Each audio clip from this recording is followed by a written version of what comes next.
Bonjour tout le monde. Aujourd'hui, on va voir le problème du VRP, problème tournée de véhicule, Vehicle Routing Problem, qui est une extension du TSP, où on va ajouter quelques contraintes du TSP. C'est presque le même principe du MTSP, Multiple Travel Salesman Problem, mais il y a un ajout de certaines contraintes comme la contrainte de la capacité du véhicule. On peut voir ici le problème du Capacity Vehicle Routing Problem, où on peut trouver dans ce schéma 20 notes, 20 clients et dans un dépôt. Et on doit alimenter tous ces clients depuis ce dépôt. Et on utilise un certain nombre de véhicules. Le nombre de véhicules dans cet exemple, c'est 4 véhicules. Alors, après chaque tournée de véhicule, chaque véhicule commence par le dépôt et elle finit vers le dépôt. Alors, pour cela, on utilise un modèle mathématique, bien sûr, parce qu'on a un objectif de minimiser le coût, minimiser la distance la distance parcourue par tous ces véhicules et en même temps alimenter tous ces clients. Alors on va utiliser un modèle mathématique qui va avoir deux ensembles, un ensemble de véhicules. Dans notre exemple ici, c'est 20 véhicules et K qui est l'ensemble l'ensemble de villes qui est 20 villes qu'on a ici et un ensemble de véhicules qui est 4 véhicules dans notre exemple là. Ça, ce sont la somme des véhicules et la somme des villes, 20 et 4. Aussi, on a certains paramètres, certaines données, data, qui est le coût entre deux villes ou bien le trajet entre deux villes. Par exemple, le coût entre 8 et 9, c'est C8, 9. I, c'est 8 et J, ça sera 9. Et entre 14 et 13, I sera 14 et J sera 13. Alors, le coût entre deux trajets ici. Et la demande de chaque client. Alors, la demande de chaque client. Par exemple, D7, c'est la demande du client 7. La demande pourra être un nombre de palettes, un certain nombre de palettes. Par exemple, le client 7, il demande 7 palettes. Il demande, par exemple, un volume de 8 mètres cubes. Je dis juste un exemple, 8 cm3 ou bien 8 colis. Ça va dépendre de l'unité qu'on utilise.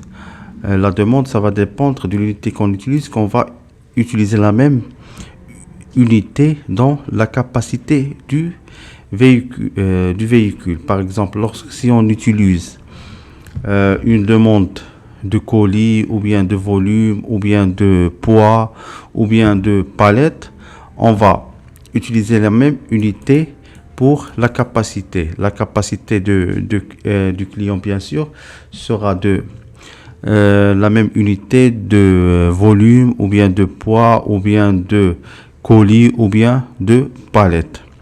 Par exemple, un véhicule qui a une capacité de 300 colis et on utilise la demande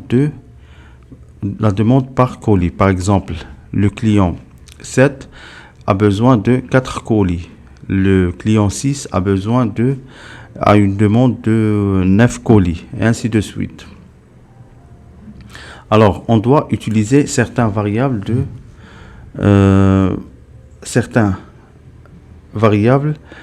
pour notre fonction objective qui sont des variables de décision. Les variables de décision qu'on va utiliser, c'est X. X, I, J, K. Alors, X, I, J, K, ça sera 1 si on parcourt le trajet I vers J par le véhicule K. Par exemple, ici, X8, 9, véhicule 2, X8, 9, 2 est égal à 1. X, 9, 8, 2 égale 0 parce que on va pas faire le parcours de 9 vers 8 par le véhicule 2. X, 8, 9, 3 égale 0 parce que on va pas faire le parcours du véhicule 8 vers 9 par le véhicule 3 et ainsi de suite. Alors si on va parcourir du node I vers le node J par le véhicule K, il sera 1. Sinon, il sera 0. Et ça sera notre variable de décision. Bien sûr, x, i, k égale 0.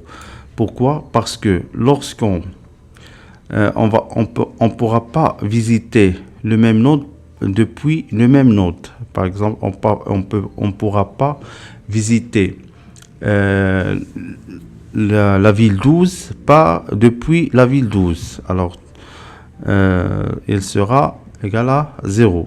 Alors, notre fonction objective, ça sera CIJ xi fois xijk égale à 0. Ça veut dire quoi? Ça veut dire si on va parcourir IJ depuis I vers J et par le véhicule K, on va, si elle est égale à 1, alors la CIJ, on doit ajouter le coût du parcours de I vers J. Le parcours de I vers J, il sera ajouté à la somme des coûts. Et qu'est-ce qu'on veut? On veut bien sûr minimiser ce coût. Minimiser ce coût. Alors, ça pourra être prendre tous les coûts minimum. Alors, la première contrainte, c'est ne peut pas être entrée que par un véhicule. Comme on peut voir ici, la note 8 ne peut pas être visitée par d'autres véhicules que le véhicule 2. On ne peut pas visiter la note 9 qu'autre que le véhicule 2. Et ainsi de suite. Un véhicule peut visiter plusieurs nodes, mais un node ne peut être visité que par un seul véhicule. Alors, assure que chaque nœud est entré une fois par un véhicule. Il ne peut pas être entré plusieurs fois et il ne peut pas être entré par plusieurs véhicules. C'est pour ça, pour chaque J qui est le point d'arrivée J, ça sera par exemple, si on prend 16, elle va être entrée par le véhicule 4 depuis le nœud 0. Il ne pourra pas être visité par d'autres nœuds que le nœud 0. Alors, ça c'est pour la première contrainte. Bien sûr, on a barré le premier nœud. Le premier nœud, il est barré parce que dans le cas du premier nœud, il pourra être le point d'arrivée pour K ville. Ça veut dire pour un nombre de véhicules, parce que par exemple le premier nœud, il pourra être visité, être le point d'arrivée pour le nœud 3 ici, pour le nœud 5 ici et pour le nœud 14 ici et 19 ici. Il pourra être le point d'arrivée pour 4 véhicules. Alors ça sera pour 4 villes. Ensuite, la deuxième contrainte. La deuxième contrainte pour chaque ville et pour chaque point d'arrivée, ça sera euh, pour chaque point d'arrivée, par exemple J, si le point d'arrivée J visité par le véhicule K, il sera entrée et sortie. Ça sera un point d'entrée et on doit sortir de ce point d'arrivée. Alors, la somme des I, alors ça doit être visité. Bien sûr, le point d'arrivée J doit être visité par une ville, doit être visité par une ville, et il doit être quitté par une ville. Ça ne pourra pas être quitté par plusieurs villes, sauf pour le dépôt. Il pourra être visité par K ville et il sera quitté par K ville. Alors on peut expliquer cela depuis ce tableau, qui veut dire que c'est le point J, un point J visité par un véhicule K, il pourra être quitté par vers une ville I et visité par une ville I.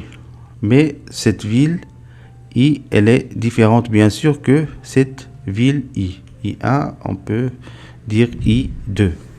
Il doit être visité par une ville et quitté par une ville, sauf bien sûr le dépôt. Il doit être le dépôt D, le nœud de dépôt, il va être visité être le point d'arrivée par plusieurs villes et quitté par une seule et bien sûr et pour quitté par K véhicule, ça veut dire vers K ville.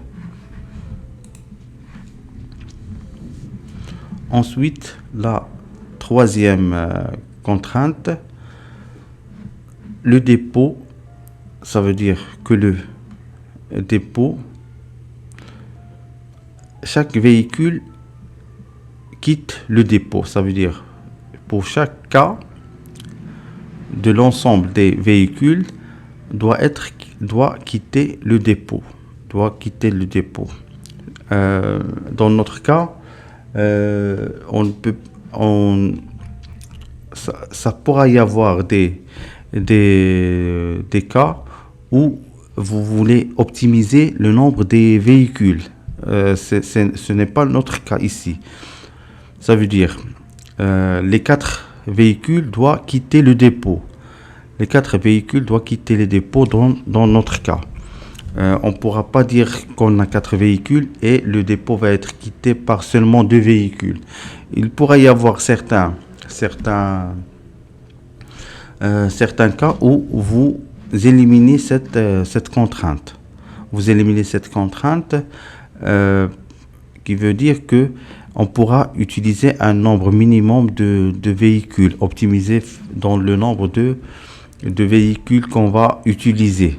Mais ce n'est pas notre cas. Ça veut dire ici que chaque véhicule doit quitter le dépôt, même si elle visite seulement un seul client. Ça veut dire J appartient à l'ensemble des clients depuis le dépôt 1, dans notre cas, vers J, la somme des J pour chaque véhicule doit être 1. Ça veut dire que le dépôt doit être quitté par l'ensemble des véhicules. Et la quatrième bien sûr, contrainte, c'est pour la demande et la capacité pour chaque véhicule. On ne doit pas dépasser la capacité de chaque véhicule. La capacité de chaque véhicule, elle est indiquée par la variable QK. Pour chaque véhicule K, elle a une capacité Q, qu'on a pu voir ici. Alors, la demande de chaque client visité par chaque véhicule, par le véhicule K, la somme de ces demandes qui seront visitées par le véhicule K ne doit pas dépasser la capacité de cet véhicule. Ça veut dire ici que la somme des demandes de 20 et I et 1 et 2 et 4 et 3 ne doit pas dépasser bien sûr la capacité du véhicule 1. L'ensemble de ces demandes ne doit pas dépasser le véhicule 1. Et la dernière contrainte, c'est la contrainte des sous-tours. La contrainte des sous-tours où on utilise la méthode, dans notre cas, la méthode MTZ. La méthode MTZ qui va faire comme un classement des véhicules qui vont être visités par chaque véhicule vers les clients. UIK moins UJK, ça va donner, c'est comme un classement. Ça veut dire que le véhicule sera le premier véhicule et la deuxième véhicule de XIJ vers je m'excuse, c'est pas le premier véhicule, le deuxième véhicule, c'est le premier client et le deuxième client. Ici, I sera le premier, le classement de I sera inférieur que le classement de J parce que I sera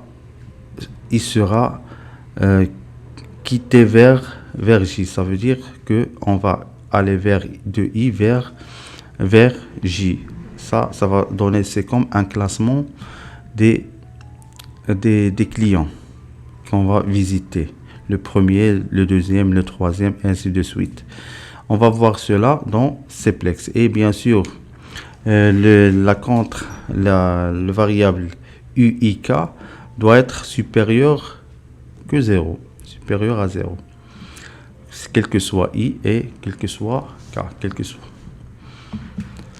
Alors, on va voir cela dans notre Cplex, dans notre programme Cplex. Alors, comment on va codifier ce problème mathématique? Ce sera simple pour le Cplex. Alors, tout d'abord, on va bien sûr coder les ensembles, l'ensemble de I et l'ensemble de K. L'ensemble de I, c'est un nombre entier qui aura 50. Le nombre de villes, c'est 50 villes. Le nombre de véhicules, on va prendre 11 véhicules. Mais dans notre cas, juste pour simplifier les choses, on va prendre juste 5 véhicules alors on va prendre 3, en moyenne 3 pour chaque, ça veut dire ça va prendre 15, ou bien on va prendre 21 villes. 21 villes. Alors, l'ensemble des véhicules, des villes, sera de 1 vers le nombre de villes qui est 21. Ça va être de 1 vers 21, un range d'ensemble de villes. Et celui-là, ça sera un range d'ensemble de véhicules. Ça sera un range d'ensemble de véhicules.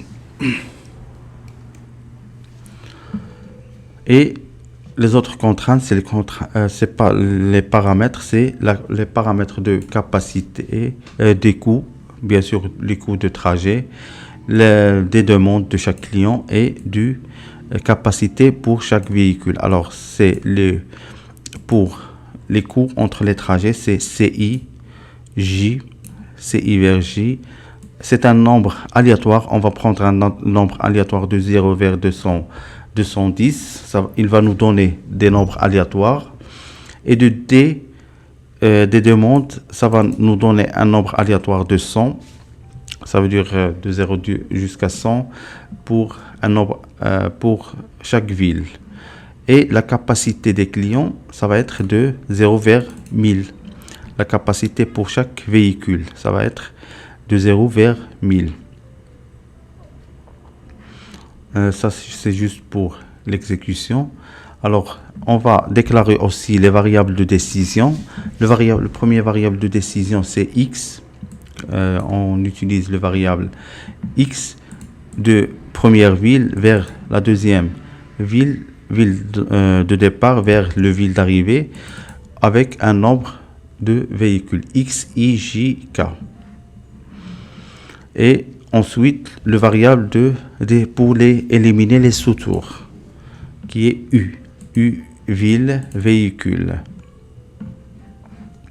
Alors, pour le Cplex, on va minimiser la somme de IJ dans ville, dans l'ensemble de villes, et K dans l'ensemble des véhicules pour CIJ fois XIJK. Et on peut voir cette contrainte, c'est cette variable objective, c'est la variable objective cette fonction objective, c'est la fonction objective qu'on a ici. CIJ fois XIJK. Et les contraintes, bien sûr, on va commencer les contraintes par subject to, sujet 2. La première contrainte d'entrée des villes, c'est XIJK égale à 1. XIJK égale à 1 pour chaque J appartient à I sauf 1, sauf le dépôt, sauf le premier qui est le dépôt. Ça veut dire J dans ville, sauf le dépôt, J n'appartient pas à 1. Et la somme des I des villes et la somme des K in véhicules qui sont ces sommes-là qu'on peut voir ici. Alors, la deuxième contrainte. La deuxième contrainte, je l'ai appelée juste C2. C'est pour chaque K in ville et for all J in ville, la somme des I, XI, JK égale XJ et K. C'est pour la somme des I in ville et somme des I in ville. C'est la deuxième contrainte qu'on peut retrouver, qu'on a expliqué ici. Ensuite, la contrainte des dépôts qui doivent être quittés par tous les véhicules. Alors, c'est X1JK égale à 1 pour chaque véhicule et vers la somme des villes, vers un nombre de villes qui est ici, qu'on peut retrouver ici. Alors, ensuite, la demande, bien sûr, XIIK égale 0 parce que le point de départ ne sera pas le point d'arrivée en même temps pour un véhicule. Et la quatrième, c'est la contrainte des capacités. C'est la contrainte pour ne pas dépasser la capacité.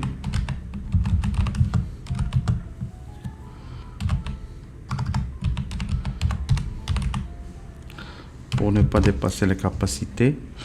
Alors, c'est for all. K in ville et pour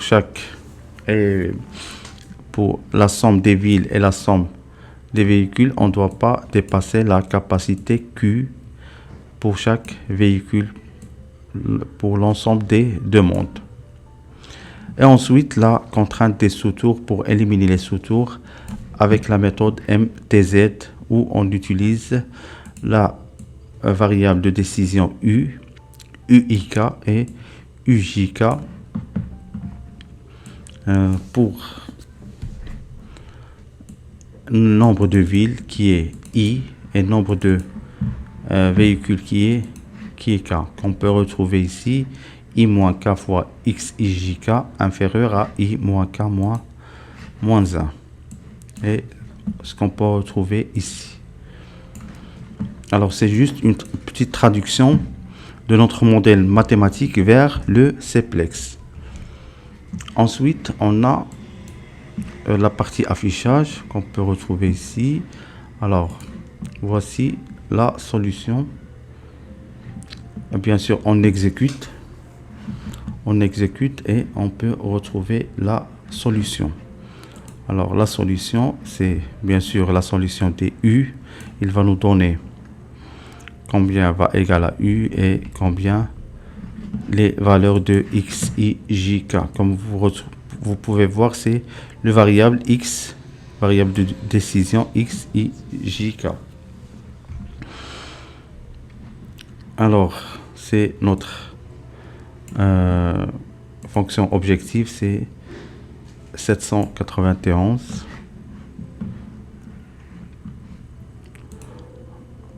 C'est 791.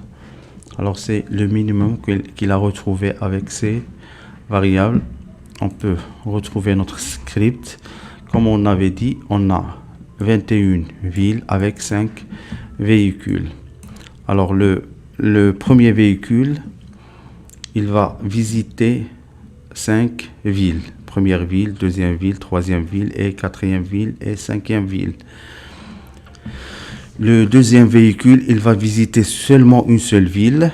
S2, il va visiter la 17e ville. Alors, le troisième véhicule, il va visiter 6 villes. Le quatrième véhicule, il va visiter 7 villes. Et le dernier véhicule, il va visiter seulement un seul ville. Comme vous pouvez voir, on a 5 véhicules. 5 plus 1 plus c'est 6, plus 6 c'est 12, plus 12 c'est plus 12, 12 plus 7 c'est 19 et plus 1 c'est 20. Ça veut dire 20 villes seront visitées avec le 21e ville, c'est le dépôt. Alors, je vous remercie de votre attention et j'aurai le plaisir si vous visitez le site soutienintelligence.com qui contient le modèle mathématique et je vais mettre le code du Simplex, je vais le mettre dans cette partie ici et vous pouvez le voir dans les descriptions de notre vidéo sur YouTube et vous pouvez nous écrire ou bien vous pouvez commenter notre vidéo si vous avez des questions ou des remarques sur notre vidéo.